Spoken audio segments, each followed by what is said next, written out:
l'éducation aux médias et à l'information, EMI.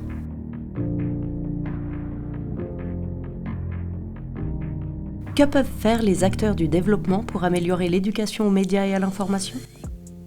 Promouvoir la maîtrise de l'information par les populations pour mieux résister à la mésinformation et désinformation. S'engager auprès du public pour l'informer de ses droits fondamentaux tels que la liberté d'expression et d'information garantie dans toutes les constitutions démocratiques. Le détenteur de ce droit est le citoyen. Il est en droit d'exiger que les informations fournies par les journalistes soient transmises fidèlement dans le cas des nouvelles et honnêtement dans le cas des opinions, sans ingérence extérieure des autorités publiques ou du secteur privé. Il est donc important de retenir les points suivants. Connaître ses responsabilités. Comprendre les effets combinés de notre biais de confirmation, des algorithmes des médias sociaux et des moteurs de recherche qui nous piègent dans des bulles informationnelles. Se demander si les informations et les médias sont dignes de confiance, en fonction de leur adhérence aux règles de déontologie journalistique. S'informer sur les outils et stratégies modernes qui peuvent être utilisés pour manipuler et influencer les opinions.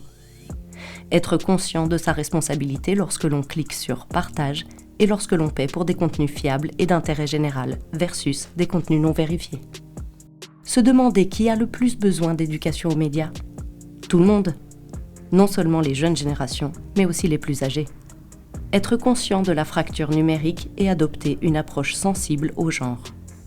Avec quel partenaire peut-on le mieux promouvoir la maîtrise de l'information ? Avec le secteur de l'éducation formelle pour élaborer des programmes d'études et des lignes directrices pour les enseignants, des manuels scolaires appropriés et d'autres matériels pédagogiques tant sur papier qu'en ligne. Introduire des infrastructures numériques dans les écoles et créer un environnement propice à l'apprentissage individuel et collaboratif. Intégrer l'EMI dans les activités extrascolaires, par exemple en installant une petite radio dans la bibliothèque, lancer un programme de création de médias dans les écoles, établir un réseau rassemblant des praticiens et des enseignants de l'EMI ainsi que des organisations au niveau communautaire, national et international pour encourager la collaboration et l'amélioration continue des compétences. Soutenir la recherche, les séminaires et les conférences qui visent à réunir les parties prenantes de toutes les professions et de tous les secteurs pour partager les stratégies, les expériences et les enseignements tirés de l'application de l'EMI. Avec les médias, en aidant ses principaux acteurs pour adapter les lignes directrices et fournir des informations pour les médias audiovisuels, imprimés et en ligne afin de promouvoir l'EMI et l'implication des citoyens dans la génération de contenus médiatiques. Encourager les médias à expliquer leur fonctionnement au public et accroître la transparence de leurs opérations. Prendre en compte les droits des enfants et des autres segments vulnérables ou marginalisés de la population à accéder et à participer aux médias et à la production d'informations. Les protéger contre les contenus préjudiciables dans le cadre du développement de nouveaux produits et technologies médiatiques. Organiser des programmes de prix EMI pour récompenser les meilleures pratiques des jeunes producteurs de médias et journalistes et rendre compte des progrès réalisés. Éducation non formelle et société civile. Créer des groupes de médias et d'information civiques tels que des associations de téléspectateurs et d'auditeurs, des groupes de surveillance des médias, des clubs de médias, d'internet et de bibliothèques. Soutenir les initiatives de vérification des faits. Elles visent à dénoncer les fausses déclarations et à les démentir. Cependant, les vérificateurs de faits ont du mal à faire face au volume considérable de fausses informations qui sont créées chaque jour et qui se répandent plus rapidement.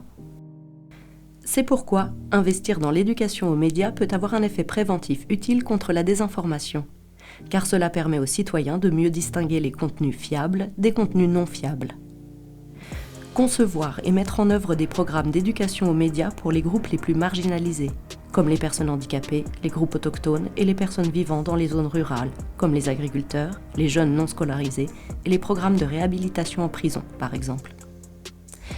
Intégrer l'EMI dans les programmes d'alphabétisation des adultes et de formation continue. Les dirigeants, les institutions et les fonctionnaires. Organiser des ateliers de formation pour les responsables politiques et les décideurs. Par exemple, des programmes de formation de sensibilisation à l'EMI pour les législateurs. Soutenir la création de politiques nationales en matière de l'EMI et le développement de programmes médiatiques nationaux pour les jeunes et les adultes. dans le but d'éduquer et d'éclairer les enfants, les jeunes et les adultes sur le rôle que jouent les médias dans le développement national. En conclusion, nous retenons que l'éducation aux médias et à l'information est 1. Un apprentissage nouveau et nécessaire. 2. Qui s'adresse à tout le monde. 3. Essentiel à la participation responsable des citoyens et citoyennes à la gouvernance et à la démocratie de leur pays.